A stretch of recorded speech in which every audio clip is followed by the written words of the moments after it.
नमस्कार. ऋतम मराठी दिनविशेषमध्ये तुम्हा सगळ्यांचं स्वागत. आज 28 ऑक्टोबर आणि या भागात जाणून घेऊया आजच्या दिवशी घडलेल्या जगातल्या आणि देशातल्या काही ठळक घडामोडी. भगिनी निवेदिता यांचा जन्म 28 ऑक्टोबर 1867 रोजी आयर्लंडमध्ये झाला. त्यांचं खरं नाव होतं मार्गारेट एलिझाबेथ नोबल. स्वामी विवेकानंदांच्या विचारांचा त्यांच्यावर खूप प्रभाव पडला आणि 1898 मध्ये त्या भारतात आल्या. स्वामी विवेकानंदांनीच त्यांचं नाव निवेदिता म्हणजेच समर्पित अशा अर्थाने ठेवलं. भारतात आल्यावर निवेदितांनी समाजसेवेच्या क्षेत्रात विशेषतः महिला आणि बाल शिक्षण क्षेत्रात असामान्य कार्य केलं. त्यांनी कोलकाता इथे मुलींची शाळा स्थापन केली आणि भारतीय संस्कृती आणि परंपरा जपण्याचं देखील काम केलं. याचबरोबर भारतीय स्वातंत्र्य लढ्यात त्यांनी भारतीयांना मदत केली आणि राष्ट्रवादाची भावना अजून वाढवली. भगिनी निवेदितांचं जीवन हे समर्पण, त्याग आणि भारतीय समाजाप्रती असलेल्या त्यांच्या निष्ठेचं प्रतीक होतं. शिक्षण, सामाजिक सुधारणा आणि स्वातंत्र्य चळवळीत त्यांचं योगदान अमूल्य आहे. 28 ऑक्टोबर 1962 रोजी क्युबन क्षेपणास्त्र संकट संपुष्टात आलं. शीतयुद्धादरम्यानच्या अमेरिका आणि सोव्हिएत युनियनमधल्या सर्वात तणावपूर्ण आणि धोकादायक घटनांपैकी एक असं या संकटाचं वर्णन करण्यात आलं होतं. अमेरिकेला जेव्हा सोव्हिएत युनियननं क्युबामध्ये आण्विक क्षेपणास्त्र तैनात केल्याबद्दल कळलं तेव्हाच या संकटाची सुरुवात झाली. 16 ऑक्टोबर 1962 रोजी सुरू झालेल्या या घटनेनं संपूर्ण जग आण्विक युद्धाच्या उंबरठ्यावर आणलं. अमेरिकेचा तत्कालीन राष्ट्राध्यक्ष जॉन एफ केनेडी आणि सोव्हिएत नेते निकिता खुश्चेव यांच्यातला राजकीय संवाद आणि अत्यंत जटिल वाटाघाटींनंतर 28 ऑक्टोबर रोजी खुश्चेवनं क्युबातून क्षेपणास्त्र काढून घेण्याचं मान्य केलं आणि त्या बदल्यात अमेरिकेनं क्युबावर आक्रमण न करण्याचं आश्वासन दिलं आणि नंतर गुप्तपणे तुर्की इथून आपले क्षेपणास्त्र काढून टाकण्याचंही मान्य केलं. हा घटनाक्रम या दोन महासत्तांमधला आण्विक संघर्ष टाळण्यात यशस्वी ठरला आणि शीतयुद्धातली ही एक महत्त्वपूर्ण घटना मानली गेली, ज्यामुळे भविष्यात दोन्ही देशांमधला तणाव कमी करण्याच्या दिशेने नवीन राजकीय प्रयत्नांना चालना देण्यात आली. 28 ऑक्टोबर 2001 रोजी पाकिस्तानच्या पंजाब प्रांतातल्या बहावलपूर शहरात चर्चवर झालेल्या दहशतवादी हल्ल्यामध्ये अनेक ख्रिश्चनांची निर्घृण हत्या करण्यात आली होती. सेंट डॉमिनिक चर्चमध्ये रविवारच्या सामूहिक कार्यक्रमासाठी लोक जमले असताना ही घटना घडली.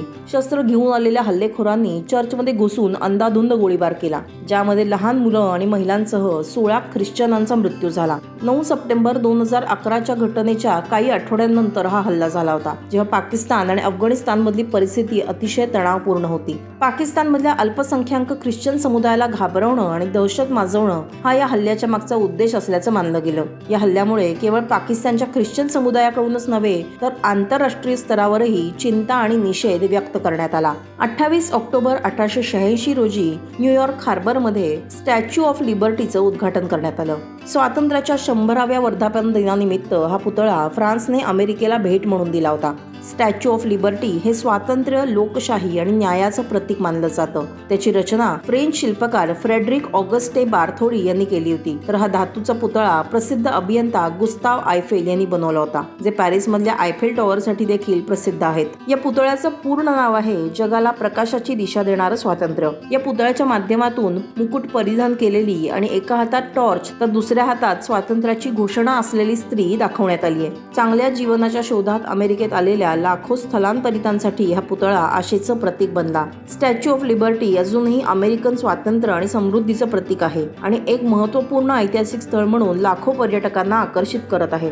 मायक्रोसॉफ्ट या जगप्रसिद्ध कंपनीचे सहसंस्थापक आणि जगातल्या श्रीमंत व्यक्तींपैकी एक असलेले बिल गेट्स यांचा आज जन्मदिन. बिल गेट्स यांचा जन्म 28 ऑक्टोबर 1955 मध्ये अमेरिका इथल्या सिएटल, वॉशिंग्टन इथे झाला. कॉलेज अर्धवट सोडत मायक्रोसॉफ्टची स्थापना करणं त्यांच्या जीवनातला सर्वात मोठा टर्निंग पॉइंट ठरला. त्यांच्या या निर्णयानं त्यांना यशाच्या शिखरावर पार पुढे नेऊन पोहोचवलं. भरपूर पैसा असूनही अत्यंत साधे आणि आरामदायी जीवन जगणारे बिल गेट्स आपल्या कमाईतला मोठा हिस्सा धर्मादाय कामं आणि सामाजिक सुधारणांवर खर्च करतात. मात्र कोविड काळात त्यांच्यावर चीनमधल्या कोरोना व्हायरस निर्माण करणाऱ्या प्रयोगशाळेला अर्थसहाय्य केल्याचा आरोप करण्यात आला होता. तसंच कोविडवरील लस बनवणाऱ्या कंपनीलाही गेट्स यांचंच अर्थसहाय्य असल्याचा ठपका माध्यमांनी त्यांच्यावर ठेवला होता. 28 ऑक्टोबर 1914 रोजी प्रसिद्ध चिकित्सक आणि लस विकसक जोनास साल्क यांचा जन्म अमेरिकेतल्या न्यूयॉर्क शहरात झाला. पोलिओ विरुद्धच्या लसीच्या विकासासाठी ते प्रसिद्ध आहेत, ज्यामुळे जगभरातल्या रोगांच्या घटनांमध्ये लक्षणीय घट झाली.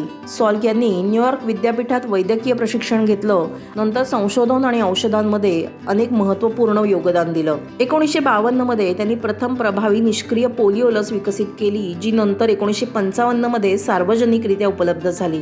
या लसीच्या मदतीनं पोलिओच्या रुग्णांमध्ये मोठी घट झाली आणि त्यामुळे लाखो लोकांचे प्राण वाचले. जोनास साल्क यांनी आपलं जीवन वैद्यकीय संशोधन आणि सार्वजनिक आरोग्य सुधारण्यासाठी समर्पित केलं. लस अधिकाधिक लोकांना उपलब्ध व्हावी यासाठी त्यांनी लसीचं पेटंट काढलं. त्यांचं योगदान केवळ वैद्यकीय क्षेत्रातच नाही तर समाजाच्या आरोग्यासाठीही अत्यंत महत्त्वाचं आहे. 1955 मध्ये त्यांचं निधन झालं. 28 ऑक्टोबर हा आजचा दिवस आंतरराष्ट्रीय ॲनिमेशन दिवस म्हणून साजरा केला जातो. ॲनिमेशन क्षेत्रात योगदान दिलेले कलाकार, निर्माते आणि या उद्योगातील सर्वांना हा दिवस समर्पित आहे.